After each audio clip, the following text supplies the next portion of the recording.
اتنا حصہ باہر رکھیں گے کیونکہ جب یہاں لیٹیں گے تو یہ بیٹا ایسا آگے سے یہ یہاں لیٹیں گے تو کیا ہوگا، یہ پھر اوپر جائے گا قمیص کا حصہ. اب آ جاؤ سر تھوڑا سا اور آگے. یہ دیکھیے یہ جو گردن ہم نے کاٹی تھی وہ یہاں آ جائے گی اور یہ حصہ پورا آگے تک چلا جائے گا. یہ تو ابھی یہاں تک گیا ہوگا. ٹھیک ہو گیا. تو یہ قمیض ہو گئی. یہ بنی بھی آتی ہے، نہیں آئی تو ہم ایسے بنا دیتے ہیں، اس کو مسئلہ نہیں. اب کیا کریں گے، اب اس کو پہلی چادر کو اور پھر دوسری جو نیچے لفافہ ہے اس کو پلٹیں گے. پہلے الٹی طرف سے پھر سیدھی طرف سے. سیدھی طرف سے بعد میں کیوں، سیدھی طرف پھر اوپر آ جائے گی.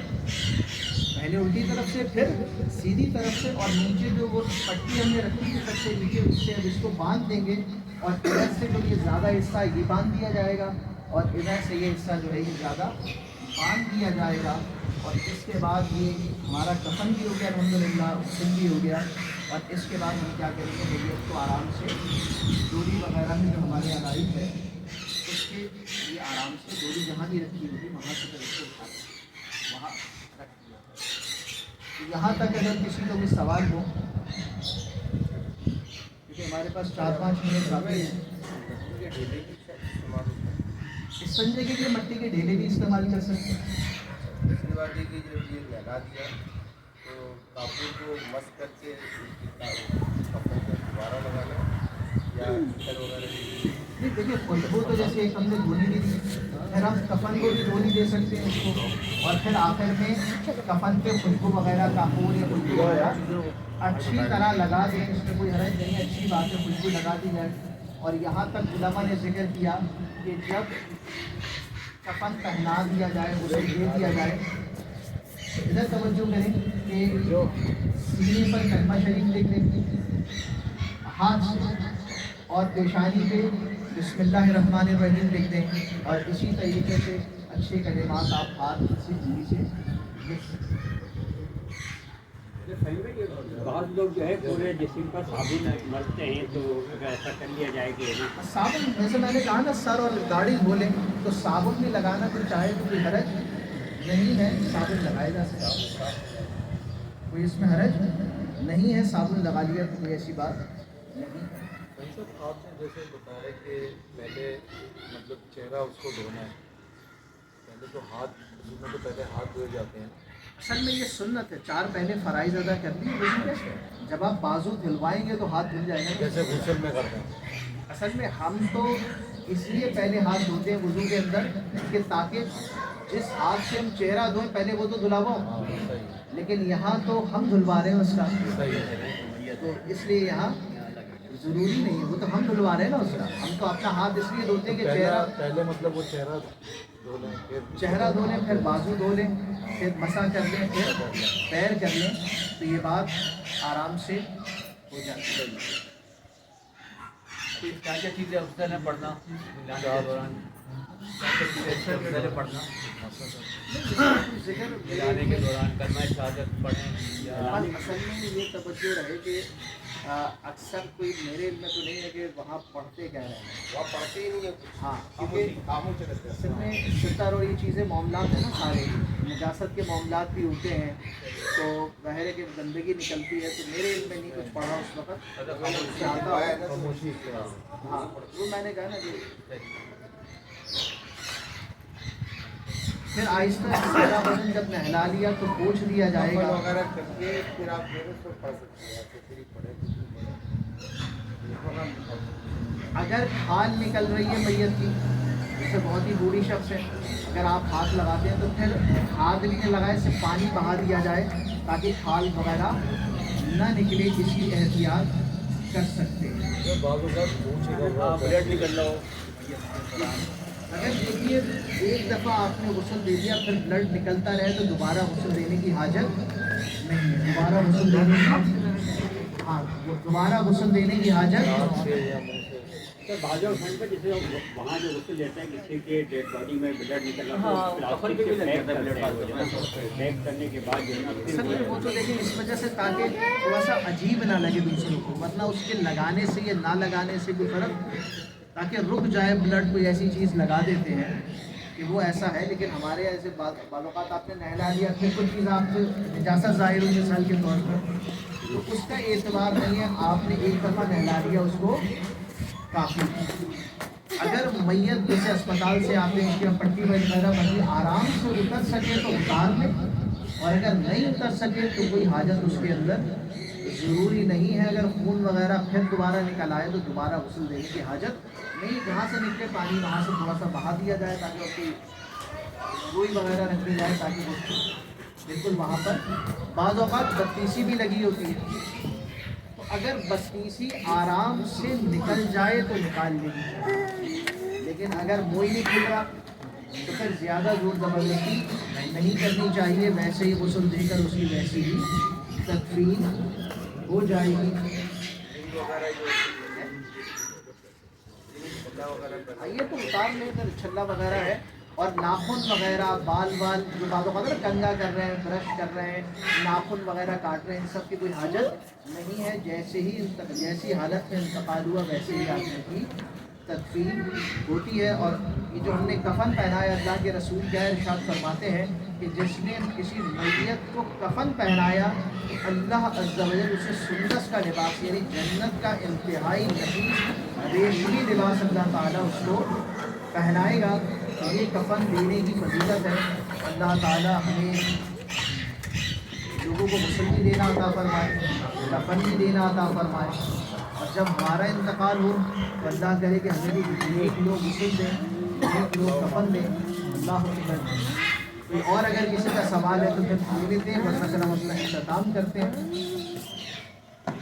بھائی میرا کہنا یہ تھا کہ مختصر جو میں نے سیکھا ہے، یہ جو ہم کرتے ہیں کہ جی انتقال ہوا اور لے کے ان کو سینٹر پہنچائیں، ٹائمنگ جو بھی ہے اس سے اوائڈ کرے بندہ، حتی الامکان کوشش کرے کہ یہاں جو بھی وہ تو آپ جب یہ کرنے شروع کریں گے تو ایسے بندے آپ کو خود مل جائیں گے، ایک ساتھ لے لیں رہنمائی، اور باقی ہم ان کے ساتھ وہ آپ کو پروسیس بتا دیں گے، سب کچھ ہو جاتا ہے۔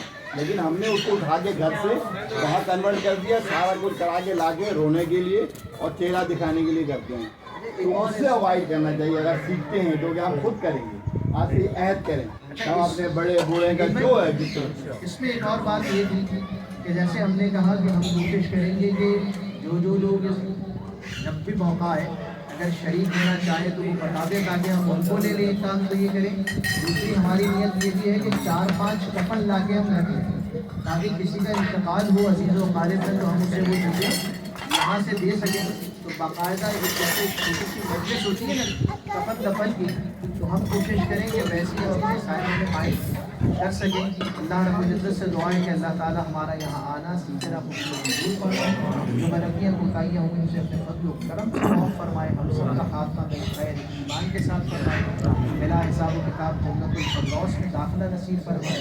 اللہ تعالیٰ ہم سب کا خاتمہ بالخیر ایمان کے ساتھ فرمائے، ہمارے نصیب صاحب کے گھر میں خیر و برکت کا نزول فرمائے، ہم سب کے گھروں میں خیر و برکت کا نزول فرمائے، نصیب صاحب کے والدین دوست اقارب عزیز و قرابہ سب کی اللہ تعالیٰ مغفرت فرمائے، ہم سب کے عزیزوں کی بھی اللہ تعالیٰ مغفرت فرمائے، جو بیمار ہے سب کو صحت کاملہ عطا فرمائے۔ ہمارے نبی صاحب کی اہلیہ بیمار ہیں اور ان کو خون کی ضرورت بھی پڑتی ہے، تو جو خون دینا چاہے یا کسی کا بچہ دینا چاہے تو وہ بھی رابطہ کر سکتا ہے، بیٹھے ہوئے نبی صاحب کی کارنر کے سیٹ پر بلڈ چینج ہوتا رہتا ہے، تو اللہ تعالیٰ سب کے لیے آسانی فرمائے۔ معراج بھائی کی صحت کاملہ عطا فرمائے، کزن کا آپریشن ہوا اللہ تعالیٰ انہیں بھی صحت کاملہ، جتنے لوگ کرسی میں بیٹھے ہیں سب کو مولا تو کھڑے ہو کر نماز پڑھنے والا بنا، صحت کاملہ عاجلہ عطا فرما، سب کی مشکلات کو آسان فرما۔